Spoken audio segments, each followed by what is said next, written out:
So I am back with my two roommates. This is actually my sister as well. This is Kayla, sorry. Lifelong roommate, me. Kayla, Natalie. So I thought that we would kind of make a college advice kind of video because we are all seniors and we're graduating this spring. And so I thought I would just ask you guys some questions and then we'll answer it. So these are hopefully going to be helpful for anyone who's a freshman or just going into college or is just curious.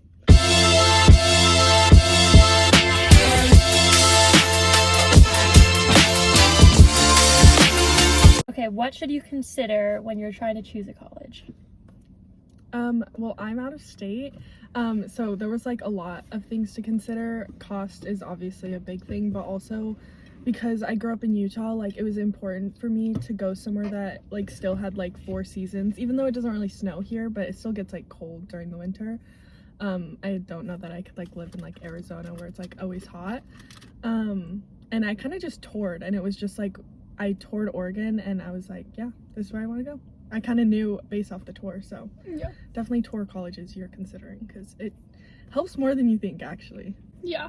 I think for mine is to make a list of like, for me, I did a pros and cons list of like, what was the campus like? What do I want out of college? For me specifically, I have celiac, so I have to find places on campus that serve gluten-free food. So that was a big thing for me to find.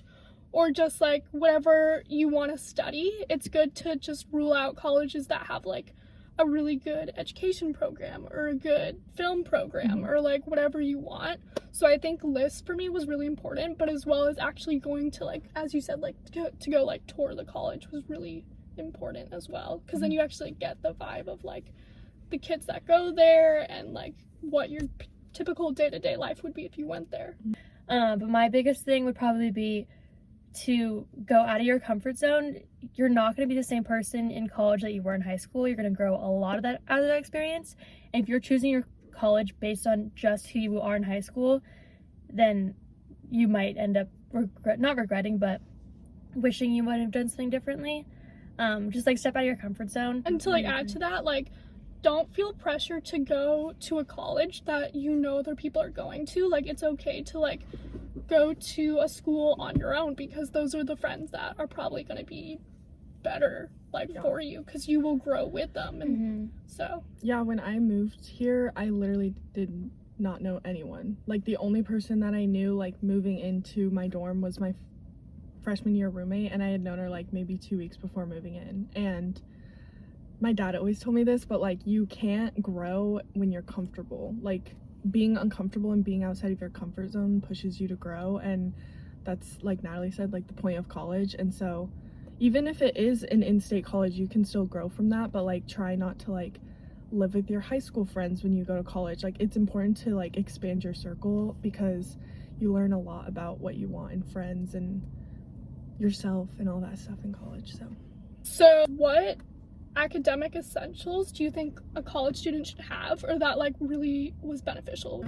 I personally think a computer, obviously, that's the only thing I use. Carrying around like notebooks and stuff, if you're just gonna take notes on your computer, which is kind of a waste to carry for me personally. And you get to the point where everyone's gonna say this, we're buying textbooks, it's like, don't do it until the class starts. A lot of people say that, but wait until syllabus week, until the teacher says you actually need the textbook, and then you can buy the textbook. They won't run out or anything at all, so don't worry about that. Yeah. But just wait until syllabus week until you buy your supplies, because some teachers will say you can only use a notebook to take notes. You can't do it on a computer. But don't go buying excess stuff until you actually get in the class. The one physical thing that I bring, I guess, is just a folder to put in all the handouts I get, and just like a pen. Make sure you always have a pen, just in case you have to sign something. Also, I always bring my Trader Joe's hand sanitizer because just walking around campus and stuff, it's like a spray hand sanitizer and it's perfect. I have hand sanitizer too, definitely a big must. Yes. Especially when headphones.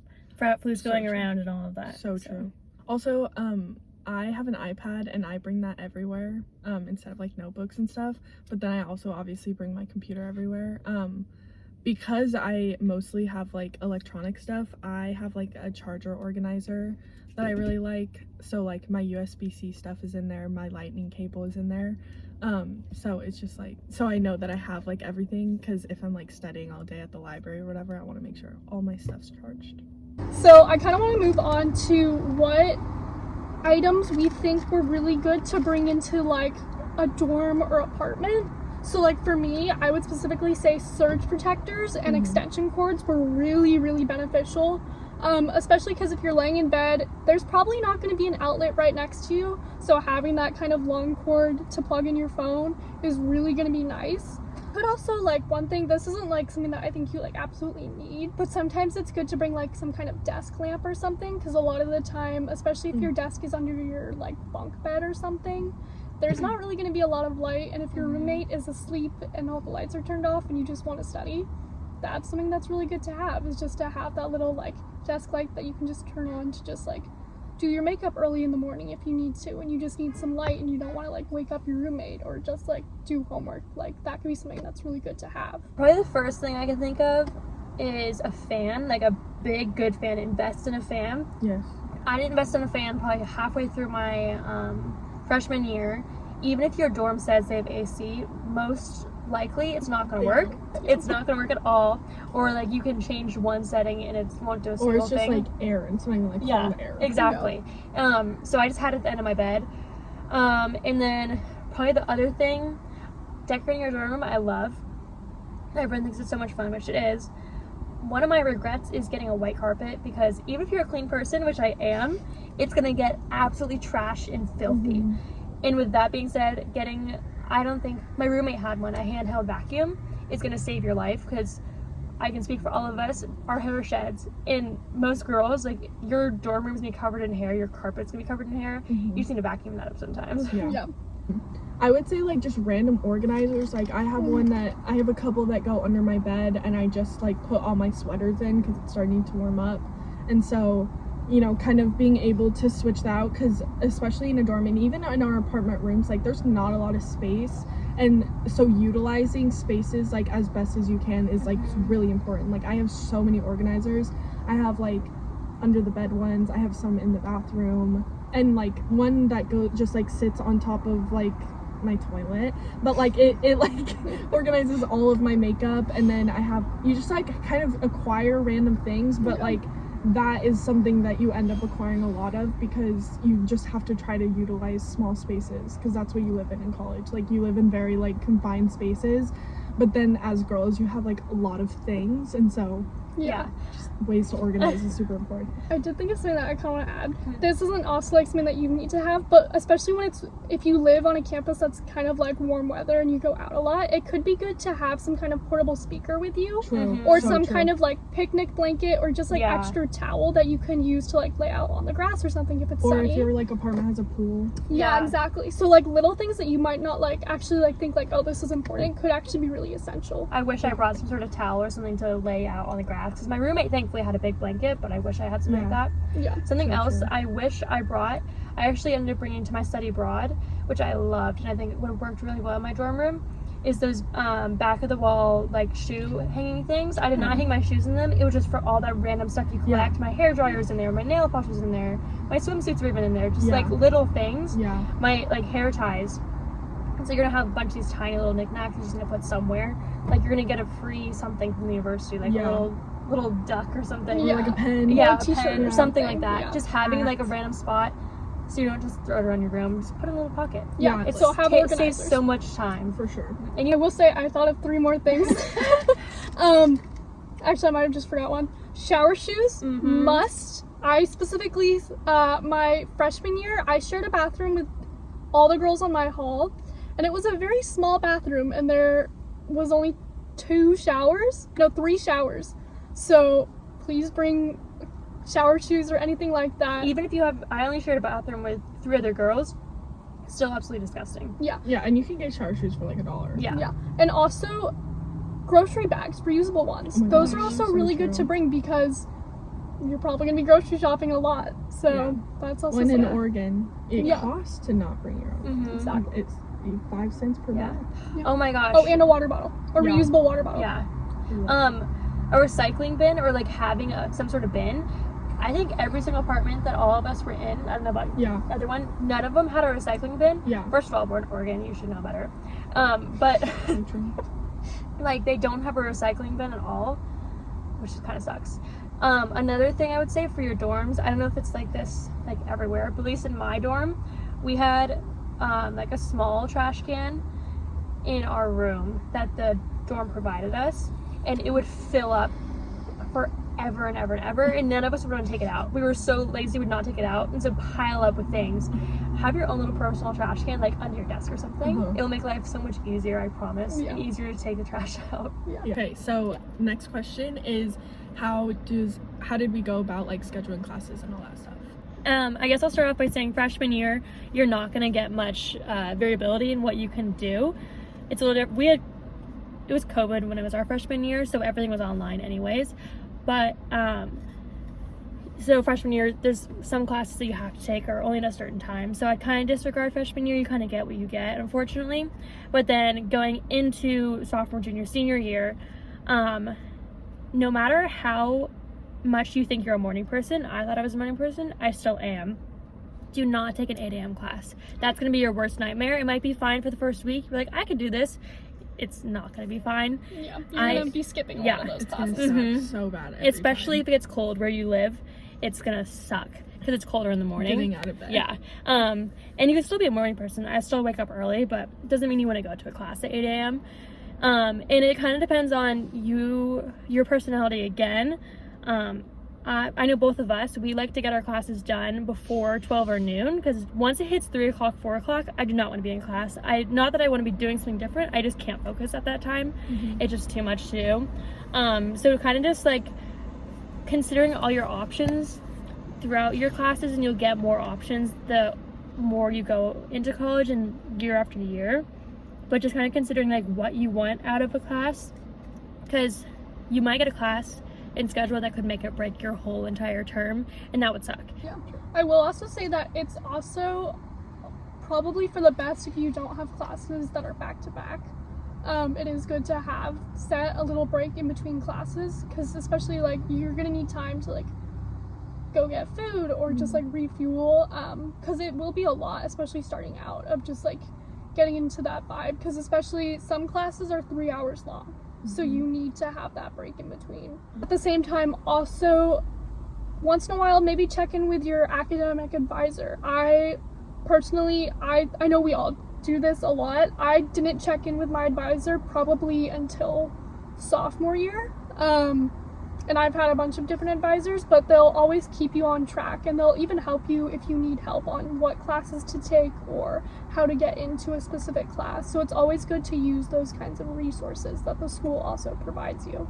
And your academic advisor will also, I'm pretty sure, I don't know for you guys, but will give you a graduation plan. Yeah. I think I got mine like end of sophomore year, honestly, and they also gave me a plan for my minor. Yeah. I also like now, well, we don't have to register anymore, but I had like a process. Like I would like sit down to like see what classes I need to register for, and even if it was like, even if I kind of knew what I was already taking, like I had to take like a human phys class and then maybe like physics this term or whatever, but there's still like, even though I'm only taking 2 classes, there was a lot of variability in how I could do that. And so, and also Rate My Professor is my most used tool when like scheduling my classes, because you get to really know like the teachers, especially for like gen ed classes where you're not really in that like, you know, program. Like for a journalism class, like I don't know any of the journalism teachers like by name, so it's nice to just go on Rate My Professor and look it up, and then a lot of the reviews will be like, take this class, he's super nice, or some of them will be like, it's super reading intensive and like you have a huge essay due at the end of class, and I'm like, okay, that's not a class I want to take. And so when you have like less variability in what you need to take, it's nice to like have that variability in like professors and stuff, because sometimes it'll have like the same exact class taught by 2 different professors, so that's kind of like, you're like, okay, I like that professor better, and then it makes your schedule. So Yeah. For the academic advising, another huge piece of advice, I think someone told me this earlier on, plan your appointments early on. It does not have to be within the week before you start scheduling, because your advisor will actually thank you and will like you a lot more, will give you more of their time if you plan 2, 3, 4 weeks out from registering for classes, or even right after the term starts, because they'll be more focused on you. They'll have a better idea of what you need to do, and there'll be more freedom to pick your schedule into. Yeah. How did everyone decide their major? Okay, I can start. For my major, I came into college undecided on what my major was going to be. Originally I actually came into college thinking that I was going to do interior design as my major. So I did take a few classes, except it was during COVID, so I don't really think I didn't really like explore that kind of art realm. I more stuck with exploring more classes such as film classes.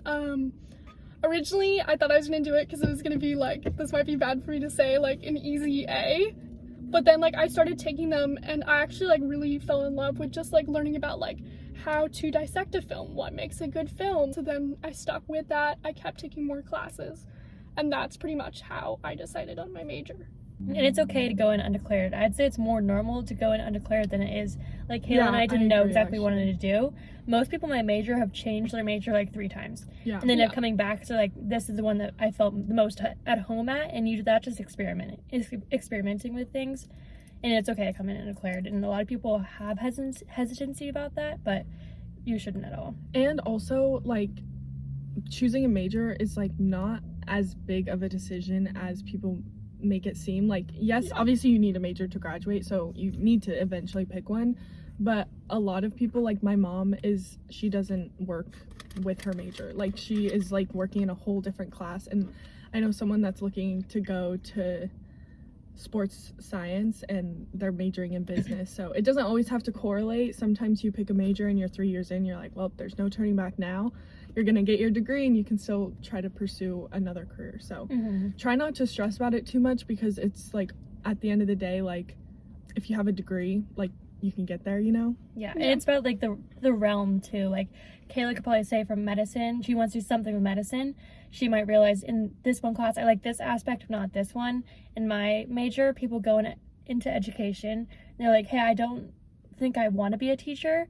Where everyone thinks if you're an education major, you're going to be a teacher. That's not the case for a lot of people. They realize in their 3rd year, like, I kind of want to minor in psychology, become a therapist in schools, or mental health counselor, or I want to work with kids who are on the spectrum or something like that. There's so many different doors that your major can open that you don't have to do the stereotypical thing that your major implies.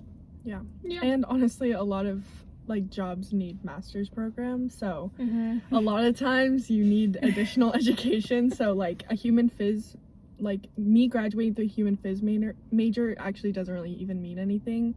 Like, I couldn't really get a medical job with that. A lot of times you need to be certified, and like Natalie needs to go get her master's, you know, like, so you can even like major in business and then end up like getting your master's in like your applied thing. That's kind of what a master's for. My story is pretty different from Lauren, honestly. I kind of in high school decided what I wanted my career path to be, and so it was more a matter of how to get there, because I knew that I had to eventually go to grad school, so it was more like picking the major that was best for me. So because I want to be an athletic trainer, which is like sports medicine, I went into college as a bio major. And then as I just talked to more of like my peers during COVID, I kind of realized, I didn't even know that human phys was a major here. And then I found out, and I had to like apply to switch my major. And then I've been human phys ever since. But yeah, so I kind of went in knowing where I wanted to go, and I just kind of had to navigate what the best path was rather than kind of the opposite for Lauren. So yeah. Is there anything that you guys just want to end with? Any last like college advice, like of anything that you think you wish you knew or is important to take away from, or just like any last things to wrap it up? I would say just be confident. It's going to be a scary situation. You're moving from high school, living at home, to college, maybe moving halfway across the country, but just be confident. It's going to be a life-changing experience. It's going to be uncomfortable sometimes, but that's the way you grow. And there's a lot of pressure for your college experience to be the best 4 years of your life. Mm-hmm. For a lot of people, it's not. I don't think my time on campus is the best 4 years of my life at all. I mean, it was still great, but Mm-hmm. don't have that pressure that it should be like everyone else's experience, and make it your own experience. Yeah. I would say, very much bouncing off Natalie, like, don't have the pressure of it being like in the movies, because it's not, and it's stressful, and you're gonna have nights where you're like in the library or doing homework until 2 a.m. and it's not very glamorous. Like, not all of college is very glamorous, but I think, I mean, I've said it a couple times in this video, like, trust the process, because I think now we're all seniors and we're like a month away from graduating, and I think we all kind of have a calm like perspective of like everything kind of worked out, and none of us really, like, you know, Natalie's going to grad school, we're taking a gap year before like continuing our education or whatnot, and like, I don't really know where I'm gonna go to grad school. Natalie has her life kind of a little bit more planned out, and like everyone's on their own track, but it's okay. And like, just because you graduated college does not mean you need to know what you need to do for the rest of your life, and going into college you don't need to know what you're going to be doing for the rest of your life. Like, just let college take you where it needs to take you, and you're going to end up here where we are, and you're going to be like, okay, That went we by did it. so We fast. made it. Yeah. And like Kayla said, it will all work out. So just trust the process. It flies by, and just like savor every moment. Even if you don't think you're going to look back on it, you will look back on it. Yeah. And just make the best of every situation. I agree. I think the last thing I'll say, and I think it definitely has been reiterated during this video, is to just trust that, like, put yourself out there. Like, if it's just like putting a post out on social media saying, hey, I'm new to this school and I like art or something, like, that's what I did, and that's actually like how I got some of my friends. People responded to those posts. Or if you just like go out and join a club, or just like go out and do stuff, like, college will, like, you will get something out of that experience. So like, always just keep in mind, like, things will get better, and you can always change perspectives, or you can always just change and do something else if you want. Like, there's no right or wrong way to go about college, and I think that that's what really needs to be stated, is that it's not perfect all the time. It's not something that everyone will do, and people get different experiences out of it. So just go in with an open mind if you are considering college or in college, is that everyone's gonna have a different story, and you're gonna get something out of it either way. So yeah. So with that, thank you guys so much for watching. If you have any more questions regarding to college, or just any other things that you want to see in upcoming videos, be sure to comment down below, and thank you guys so much for watching. Bye!